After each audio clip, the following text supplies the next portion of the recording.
بسم اللہ الرحمن الرحیم، الصلاۃ والسلام علیک یا سیدی یا رسول اللہ وعلی آلک و اصحابک اجمعین۔ اس وقت میں سرزمین انبیاء ملک شام دمشق میں غوث پاک کے شہزادے فضیلت الشیخ ڈاکٹر عبدالعزیز الخطیب الحسنی الجیلانی حفظہ اللہ کے ساتھ ہوں، اور کل رات میں جو انڈیا نے ایک بہت ہی بزدلانہ قسم کا حملہ پاکستان پر کیا ہے، تو اس وقت الحمدللہ علماء شام، اولیاء شام اور یہاں پر موجود مزارات پر بالخصوص سلطان صلاح الدین ایوبی، سلطان نور الدین زنگی اور ان مردان قلندر کے درباروں میں پاکستان کے لیے اور افواج پاکستان کے لیے دعائیں ہو رہی ہیں، اور غوث پاک کے شہزادے اس وقت جو ہے قوم پاکستان اور افواج پاکستان کو اپنا پیغام دے رہے ہیں۔ ماذا تقول سیدی؟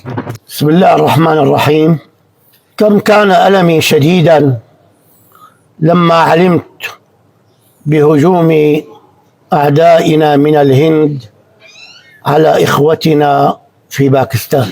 مجھے اس وقت شدید درد ہے کہ جب مجھے پتا چلا کہ ہندوستان نے بزدلانہ حملہ کیا ہے ہمارے پاکستانی بھائیوں پر، ألمكم ألمنا، تو اے پاکستان میں بسنے والوں، آپ کی تکلیف ہماری تکلیف ہے، وأنا أول جندي عندكم، اور پاکستان کے فوجیوں میں آپ کی صف کا پہلا سپاہی ہوں، يدافع عنكم وعن بلدكم.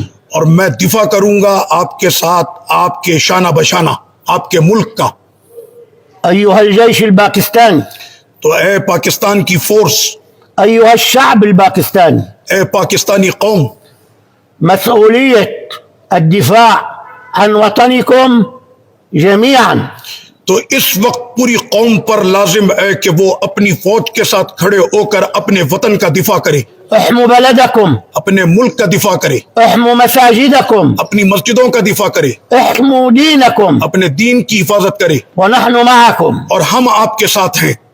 مهما تطاول العدو فالخذلان مصيره.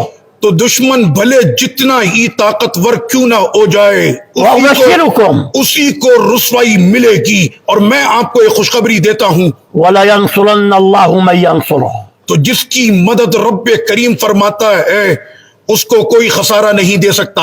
نصركم الله، اللہ کی مدد تمہارے ساتھ ہے، قواكم الله، اللہ تعالیٰ نے تم سب کو قوت بخشی ہے، أيدكم الله اللہ کی تائید تمہارے ساتھ ہے، بملائكته اللہ کے فرشتوں کی مدد سے وجنوده اور اس کی غائبانہ فورس سے، وأهل الشام معكم، اور اہل شام آپ کے ساتھ ہیں، ونحن جاهزين لكي نصل إليكم فندافع عن وطنكم معكم. اور اگر ضرورت پڑی تو ہم ملک شام سے بھی آئیں گے اور آپ کے شانہ بشانہ کھڑے ہو کر اس جنگ میں ساتھ دیں گے۔ أحيي الجيش الباكستاني میں سلامی پیش کر رہا ہوں پاک فوج کو، تحية طيبة، اپنی مبارک سلامیاں۔ قوى الله عزائمكم، اللہ تعالیٰ تم کو تمہارے عزائم میں کامیاب فرمائے، والسلام عليكم ورحمة الله. اور آپ سب کو السلام علیکم ورحمۃ اللہ وبرکاتہ۔